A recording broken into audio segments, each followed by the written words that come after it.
دريو مزگفتن خوین کردی دا کردن مسلمانن خواجهن آلمانیا ارکن خوین اولی ین دانا فتره و زکاتان دشینن کردستانه او جبورک خرا و سازین خیرخواست ین لکردستان دهنیرن و هنک جارانجی راست ددن مالبات و کسین دست کرد و هجار. ما توقت مزگفت کردادا اف بریاره آدایی که هر کسی که بشه الدیف شانید خود کمی حفتن بس زدتری هشتا و نهاش بلا درسته. رابطری خلقك يعني كيف أخويا قالك جي كومتين دنا في ما وك إدارة مزقفتا هر مزقفتا جي تشيتن ريا خودا فريد كتبو كردستاني بوي جهتي أو جهتي كباوري بهي تجين تجيه كي كو خلقك سخطة خودا إدارة مزقفتا سخطة خودا وي مروي خير خاص أبي كل كردستاني أن جهتك أن جمعيتك خيرية ده تمروي هجار. وبيغمبر عليه الصلاة والسلام واسطك فرمي يوهي طرفة عين لمحي بصر. او کردن به سالن دور و دریجه لآلمانیا دجین مینا پرنسیپیه که لجموان هر خیر و خیراته که هبه دخوازن بگه ولات باو و کالن وان.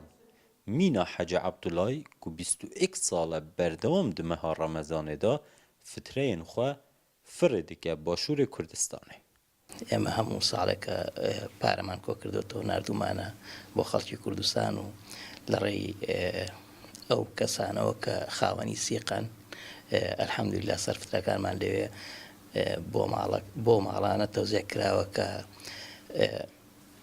محتاج بوون پێی. تاکو نیوایه که جسالن 2000 مزگفت و کومالین اولین کردان نبون و در روشا آبوریا خراب کردستان دا هر کسی که جالی خواه ارکن خوین اولی و آلی کاریا کس و کارن خواه بجهد آنی. من نوکن جاتومت آلمانیا او کاتی ام دزگاه شتانه نبو دزگاه مثلا بو دزگاه کومالی عربی هبو بولات عربه کان بەڵام ئێمە وڵاتی خۆمان زۆر فەقیر بوو کە سوکارمان فەقیر بوو زەرور وەک سوکارەکانی خۆمان پارە بنێرینەوە ئەگە بە زەکات بێت بە سەرفترە بێت بە هاوکاری بێت عوداڵی ڕێتم شەیدای لیقاتم وتاکانت بۆم عەزیزێم بوون بە ساباتێم. آلیکارین کی من دجیبجه کرنا ارکن خوین اولی دا او دگهینن ولات جهاتین لگوتنا خیره و دعا کرنجی لجم کردن دیاسپورای